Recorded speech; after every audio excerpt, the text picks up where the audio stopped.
byakozwe n'intumwa igice cya kabiri, ngo umunsi Pentekote isohoye, ngo bose bari hamwe, haleluya, ngo bari hamwe bahuje umutima, ngo umuriro ubatungura uturutse mu ijuru umeze nk'umuyaga uhuha cyane.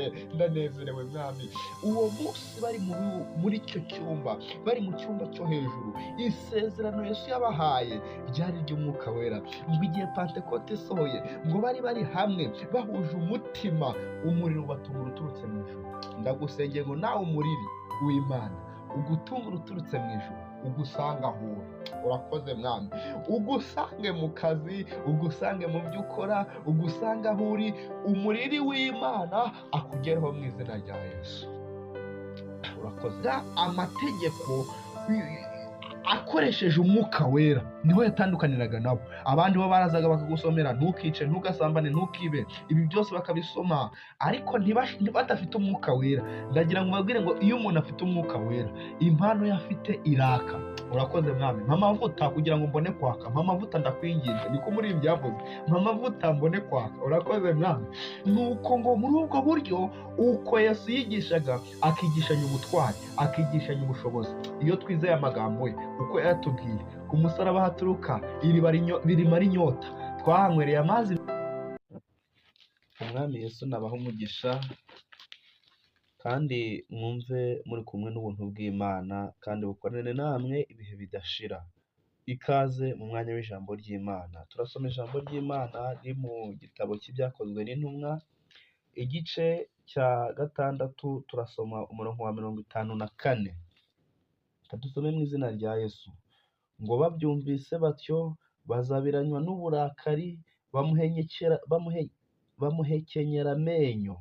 Ariko Sitefano yuzura umwuka wera, arararama, atumbira mu ijuru, abona ubwiza bw'Imana na Yesu ahagaze iburyo bw'Imana. Aravuga ati, dore mbonye ijuru rikingutse n'Umwana w'umuntu ahagaze iburyo bw'Imana. Imana idufashe cyane kandi itugirire neza. Mwami, ndagushimye kubwira ijambo, ndagusabye ngo uze kubana natwe. Iri jambo tugiye kuganira n'ikiganiro turi bugire utuyobore, uduhe umwuka w'Imana mu izina rya Yesu, amen. Iri jambo bene data dusomye mu byakozwe n'intumwa igice cya 6 umurongo wa 54, ni igihe umugaragu w'Imana Sitefano, ndagira ngo mbabwire ngo uyu Sitefano yari mu ntumwa za Yesu Kristo, hanyuma aratoranywa, arahamagarwa, nawe aba mu ntumwa za Yesu. Hanyuma muri izi ntumwa nawe ari mu bahamagawe. Ndashaka kubaganiriza Sitefano, ibyamubayeho Yesu Kristo akimara kuva mu isi. Ndagira ngo nkwibutse ko ikiganiro twagize mbere twavuze ku twavuze abafarisayo, tuvuga n'abasadukayo. Uyu munsi ndashaka kubinjiza neza mu banditsi, kugira ngo tubavugeho neza twifashishije ijambo ry'Imana. Tugiye guhera kuri umugaragu w'Imana Sitefano, ari we wari intumwa ya Yesu Kristo. Rero iyi Sitefano ngo igihe cyarageze Yesu Kristo akimara kuva mu isi, ngo yari yabahaye isezerano ngo icyakora muzahabwa imbaraga, haleluya, umwuka wera nabamanukira, ngo muzaba abagabo bo kumpamya i Yerusalemu, i Yudaya yose, no kugera ku mpera y'isi. Iryo sezerano Yesu yabahaye ngo igihe cyarageze Pentekote isohoye. Ndagukunze mwami. Igihe Pentekote yasohoye mu byakozwe n'intumwa igice cya 2, ngo umunsi Pentekote isohoye, ngo bose bari hamwe, haleluya, ngo bari hamwe bahuje umutima, ngo umuriro ubatungura uturutse mu ijuru umeze nk'umuyaga uhuha cyane. Ndanezerewe mwami. Uwo munsi bari muri icyo cyumba, bari mu cyumba cyo hejuru, isezerano Yesu yabahaye ryari iry'umwuka wera, ngo igihe Pentekote isohoye, ngo bari hamwe bahuje umutima, umuriro ubatungura uturutse mu ijuru. Ndagusengeye ngo nawe umuriri w'Imana ugutungura uturutse mu ijuru, ugusanga aho uri. Urakoze mwami. Ugusange mu kazi, ugusange mu byo ukora, ugusanga aho uri, umuriri w'Imana akugereho mu izina rya Yesu. Urakoze Kristo. hanyuma uwo mwanya ngo umuriro umaze kubatungura ngo buzura umwuka wera, batangira kuvuga izindi ndimi. Ni ukuvuga ngo uwavugaga igipetozamiya yavuze ikigiriki, uwavugaga ikigiriki avuga ikinyeroma, ikinyekureni, bavuga indimi zitandukanye, ngo abari aho baravuga ngo aba bantu basinze. Ndanezerewe ko Imana iyo itanze indimi, iyo itanze umwuka wera, ntabwo igendera ngo abantu bavuga ikinyarwanda, bavuga igifaransa, bavuga icyongereza. Oya, iyi Imana yamanuye umwuka wera, indimi ziravugika. Amen. Ntugire ubwoba ngo ntiwize, ntugire ubwoba ngo warize nta ndimi uzi. Indimi umwuka wera akugezeho wazivuga. Urakoze. Nuko uyu Sitefano nawe mu bahawe umwuka wera yari arimo. Amaze guhabwa umwuka wera ngo atangira gukora ibitangaza, atangira gukiza abarwayi, akirukana abadayimoni mu bantu, akirukana ibyananiranye, agasenya imisozi yimuweho abadayimoni, akayimura, abadayimoni akabimura, imisozi akayitunganya n'abantu akabatunganya, ngo abantu batangira kubona abantu bakijijwe. Iki gitabo ndagikunze, cyakozwe n'intumwa, igice cya 6 hano niho havuga ngo hari ingingo inkuru ivuga ngo igice cya 6 ku murongo wa 8 hari ingingo ivuga ngo abayuda bafata Sitefano bamurega ibinyoma. Nababwiye abayuda abaribo. Abayuda barimo ingero zitandukanye z'ubwoko butandatu. Aba bayuda nibo twaganiriye, twatangiye tuvuga, twavuze ku bafarisayo, tuvuga n'abasadukayo, nibo twavuze bonyine, kandi nibo bari abayuda. Rero hari n'abandi bari barimo tushaka kuvuga uyu munsi bitwa abanditsi n'abaherode, hari abanditsi, abazerote n'abakoresha bikoro, abasoresha bikoro. Abo bantu bose bari abayuda. Ngo abayuda barega Sitefano ibinyoma, nibo turi kuvugaho. Hanyuma ngo Sitefano kubera ibyo bitangaza yakoraga, kubera izo mbaraga zari zimurimo, ngo abantu bazaberanywa n'uburakari, baravuga ngo uyu muntu adufatanye izina, agize izina rikomeye mu mudugudu wacu, agize izina rikomeye aho dutuye. Twebwe abayuda turibagiranye, twebwe abafarisayo turibagiranye, twebwe abasadukayo turibagiranye n'abanditsi. Baravuga ngo uyu mugabo tumuretse, hato mu minsi izaza yazadutwara abantu bose. Haleluya, haleluya. Wowe uri kunkurikirana, ndasenze kugira ngo Imana ikomeze guha imbaraga zo guhamya. Nuko uyu mugaragu w'Imana Sitefano, kubw'ibyo bitangaza yakoraga n'iyo mirimo, ngo abantu bamurakariye b'abayuda, ngo batangira kumushakiraho impamvu, bamurega ibinyoma, batangira kumutonganya, batangira kumutoteza. Ngo barangije ngo umunsi umwe bajya mu mpaka, ngo baragenda bajya mu mpaka. Bari abanditsi bazi ibintu bikomeye. Ndagira ngo mbabwire kuri aba banditsi ibintu byabarangaga.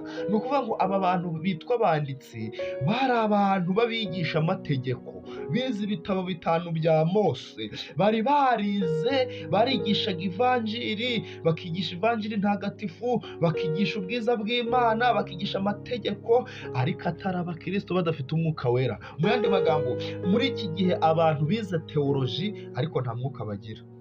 Abantu b'Imana, Imana yabahaye ubwenge, biga teoloji, biga Bibiliya, barayiga, barayisesengura, bayinjiramo cyane, ariko ikintu babuze umwuka wera. Rero abo nibo bashenye itorero. Ariko wowe ndagusengeye kugira ngo umwuka w'Imana aje kuyobora. Niba uri umwigisha, umwuka kuyobore. Niba uri umuvugabutumwa, umwuka kuyobore. Ikintu ukora cyose uyoborwe n'umwuka w'Imana. Haleluya. Ngo nuko ngo bajya mu mpaka, baraburana kubera ko bari abantu bize amategeko, barize teoloji, abateolojiyani bari barize teoloji, barize Bibiliya cyane. Ngo baragenda bamushyira mu karubanda, ngo baza ari benshi abanditsi, ngo baratangira kumuburanya, barasigana, bajya impaka, bavuga ibya Bibiliya. Ngo hanyuma ndashima Yesu amanura umwuka kuri Sitefano, umwuka agera kuri Sitefano. Hanyuma ngo muri aba bantu uko bari kwigishanya, uko bari kumuhakanya ngo bize teoloji, umwuka akora patro yari imanukira, agera muri Sitefano. Sitefano yavuga akavugira mu mwuka, akabatera ingingo bagatsindwa, bakamutera indi akabavuguruza. Ndashima umwuka ko atajya atererana bayo mu byago no mu makuba. Muri uko kuganira no gusigana, ngo umwuka akora patruyi arabanesha. Ndagira ngo nkubwire ngo urubanza waba uri kurwana rwose, intambara waba uri kunyuramo zose, ibibazo waba uri gutambukamo byose, ufite umwuka wera nta cyagutsinda, ufite umwuka wera nta cyakubasha, ufite umwuka wera nta waguhangara, kubera ko umwuka wera ni byose. Ndagukunze Kristo. Ibyo bintu ngo byabaye inkuru kuri uwo musozi. Kuva ubwo batangira kugenda kuri Sitefano, batangira kumubeshera, batangira kumurega ibinyoma, baravuga ngo agenda avuga ngo Yesu azaza umunsi umwe ngo arimbure umurwa Yerusalemu. Batangira kumurega ibinyoma byinshi, hanyuma ngo umunsi umwe baramufata, ngo bamujyana mu rukiko, bamushyira abacamanza bakuru. Ngo agezeyo, ngo ageze ku bacamanza, ngo baramubwira ngo ibi n'ibi, bamurega ibinyoma, barabimurega. Arangije afata ijambo ahera mu itangiriro. Burya ndagusengeye, wowe utamenye itangiriro ntabwo wamenya n'iherezo. Mbere yo gukizwa banza umenye itangiriro, aho utangiriye ntuzahibagirwe. Muri ibyo navuga ngo sinzibagirwa igihe nakizwaga, ubwo Yesu yinjiraga muri njye, narabohowe ndamuririmbira, nuko ndabohorwa ndamuririmbira. Zaburi nyinshi mu mutima wanjye. Ndashimira Kristo, iyo atwemereye dukorera muri we, tuvugira muri we, tugendera muri we, ibyo dukoze byose tukabikora turi n'umwuka wera. Ndashima Imana kuko itagiterana nawe mu byago no mu makuba. Imana ikomeze kudufasha kandi tugirire neza. Uwo mwanya ngo Sitefano amaze kubabwira inkuru, ababwiye uburyo Aburahamu, Imana yamubwiye ngo va mu gihugu iki ngiki urimo, ugende ujye mu gihugu nzakwereka. Uko ngo Sitefano ari kwiregura imbere y'urukiko, ababwira kuva ipfu yo kuzamuka uburyo Abisirayeli bavuye mu gihugu cya Egiputa kugeza ayo magingo bari barimo. Ngo amaze kubibasobanurira, ngo uwo mwanya niho twasomye umurongo wa 54, ngo babyumvise batyo, ngo bazabiranywa n'uburakari, bamuhekenyera amenyo.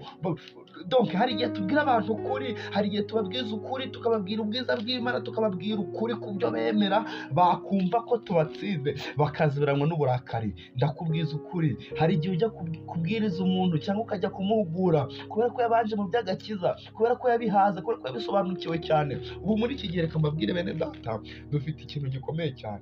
Abantu b'Imana bakijijwe ubu bakaba baraguye, biragoye kugira ngo umuhugure, umugera akavuga ati ibyo nabimaze imyaka n'imyaniko. Wamubwiza ukuri kugira ngo yumve kuri kumubwira ukuri ngo atarimbuka, ahubwo akazabiranwa n'uburakari ku buryo yanagukubita. Ariko ntabwo ari wowe gusa, n'abandi byababayeho. Ntukiganyire, ntugacike intege, komera ku murimo w'Imana. Urakoze nawe, komera ku murimo w'Imana. Yesu waguhamagaye niwe iherezo ryawe. Urakoze Kristo. Nuko muri uwo mwanya, urakoze nawe, ngo muri uwo mwanya amaze kubasobanurira ibyo byose, bazabiranwe n'uburakari, bamaze kubyumva bamuhengekera amenyo, barayahekenya koko, yenda kumeneka. Hari igihe ubwira abantu ukuri, aho kugira ngo banezerwe kubera ko Imana yabagutumyeho, ahubwo bakarakara, bakicwa n'umujinya. Umujinya ukaba mwinshi muri we. Sitefano ngo umujinya ubaye mwinshi, ngo baramufata. Urakoze.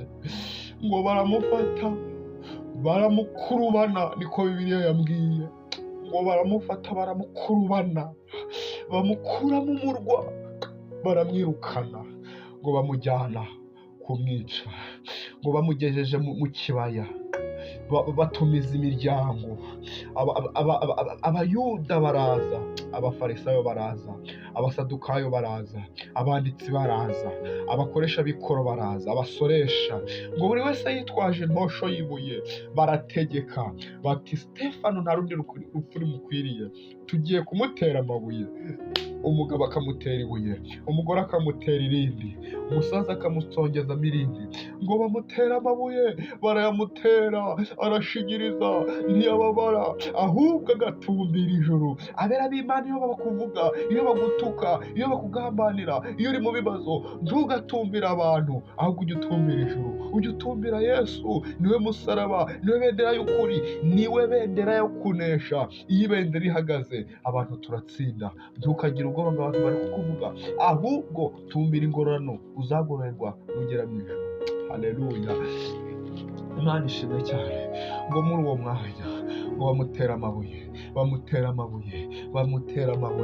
ngo ikirundo kiba cyinshi, amabuye aba menshi, bamutera mu mutwe, mu gahanga, mu mugongo, ku maguru, ngo amabuye aba menshi, ariko we ntiyareba ayo mabuye bari kumutera, ngo yuzure umwuka wera, atumbira mu ijuru, ngo abone ijuru rirakingutse. Haleluya, haleluya, haleluya. Ngo ijuru rirakinguka, ngo atangira kubona Yesu. Iyo tutangiye kwegerana n'Imana, iyo tumuhamije, atwigaragariza amaso ku maso. Hari ibyo Yesu yagukoreye ku buzima bwawe, hari ibyo wamubonyeho, hari aho wageze ubona birarangiye, ariko Yesu akwiyereka amaso ku maso. Ngo na Stefano ngo arangije atumbira mu ijuru. Haleluya, haleluya, haleluya, haleluya. Atumbira mu ijuru, ngo abone ijuru rirafungutse, ngo abona Yesu. Haleluya, aramubona. Ijuru rifungutse aramubona, abona abamarayika biteguye kumwakira, abantu bakamubona mu isi, ariko we mu buryo bw'umwuka wera akabona bagiye kumwakira, biteguye kumwakira. Ngo inanga ziravuzwa, imirindi iracurangwa, abantu barabyina, buzura umwuka wera. Mu ijuru abamarayika baraza, baje gusanganira umugaragu w'Imana Stefano. Ngo Stefano aterura amagambo aravuga ngo Mwami ubababarire, ntubabareho icyaha, kuko batazi icyo bakora.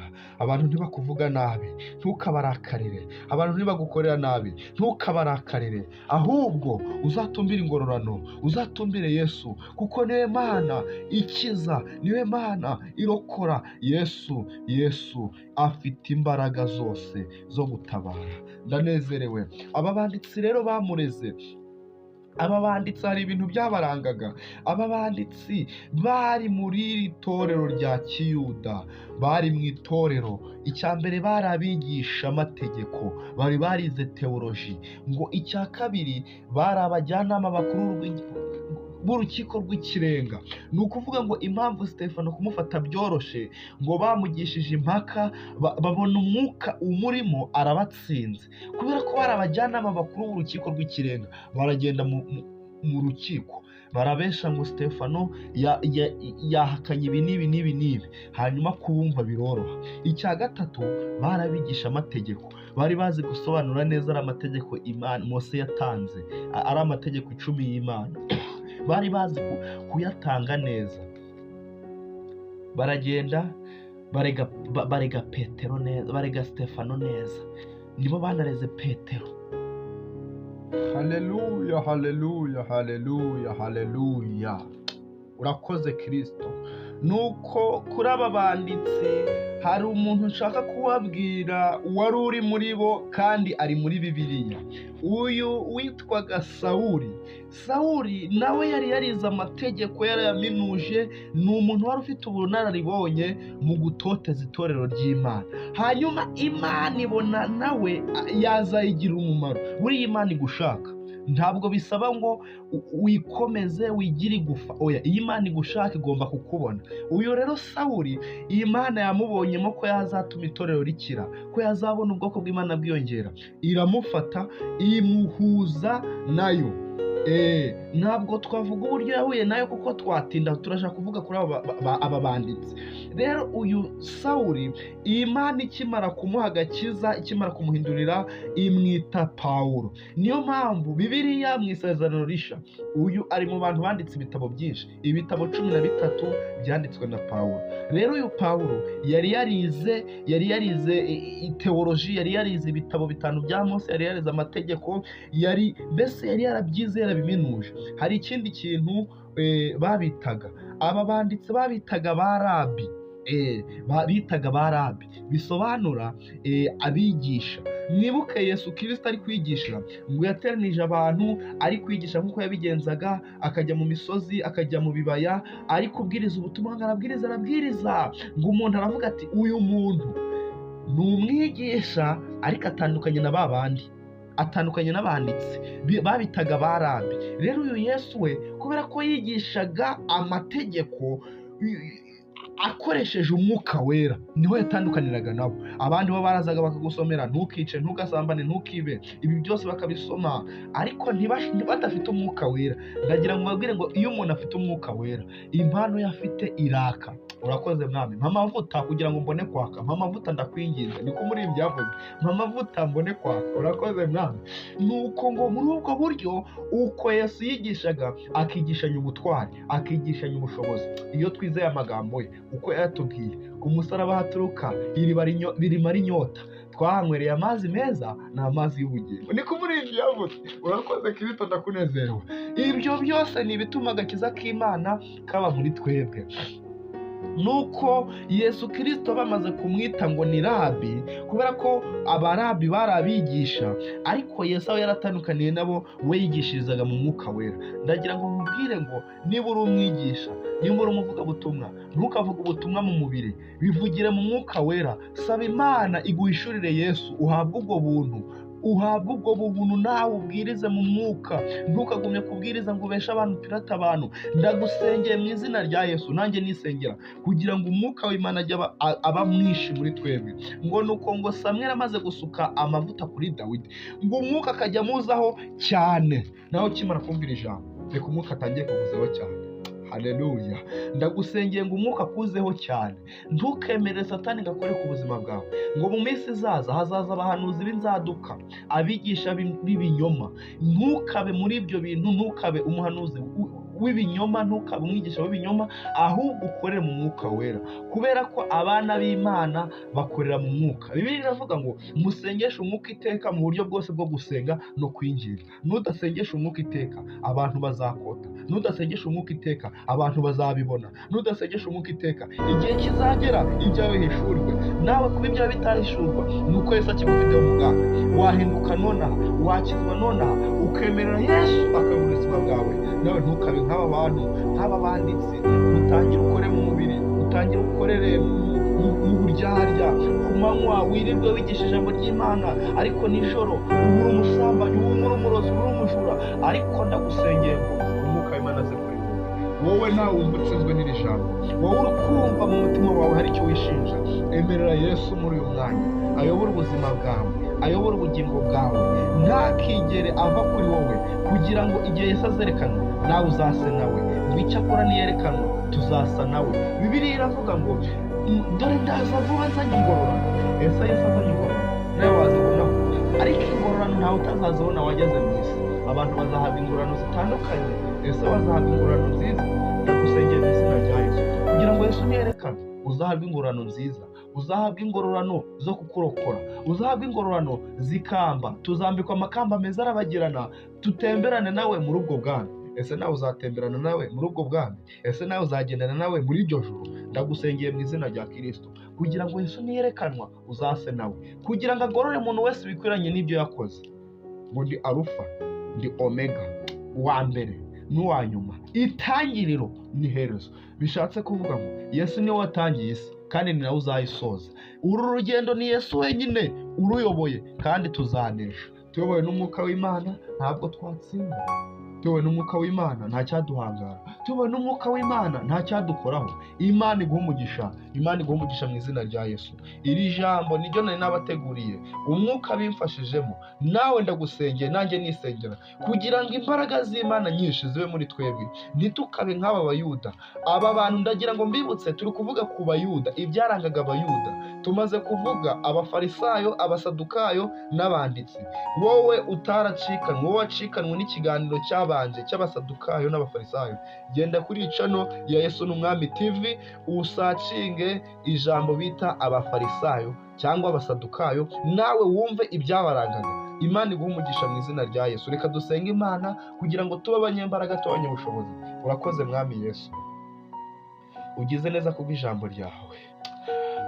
Abatubanjirije arizo ntumwa zatubereye urugero, zatubereye ibitambo, zatubereye intwari, zatubereye urugero rwiza.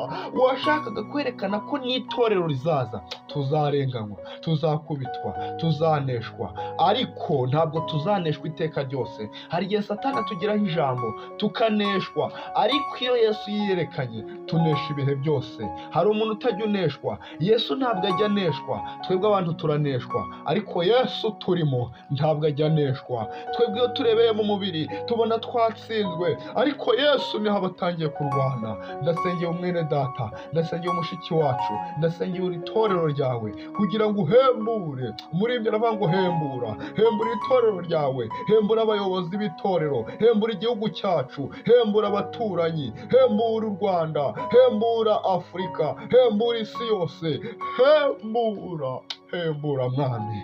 Dusengeye abaguye, abasubiye inyuma, turabasengeye ngo ubakirishe imbaraga yawe, amaraso yawe abonekeho menshi, umwuka wengera bagarukeho, abemeza iby'ibyaha byabo bagaruke mu murimo wawe. Urakoze kuri Imana, urakoze kutwemereye, urakoze kudufashije, utugire neza, uduhe umugisha wawe mu izina rya Yesu Kristo umwami wacu, amen.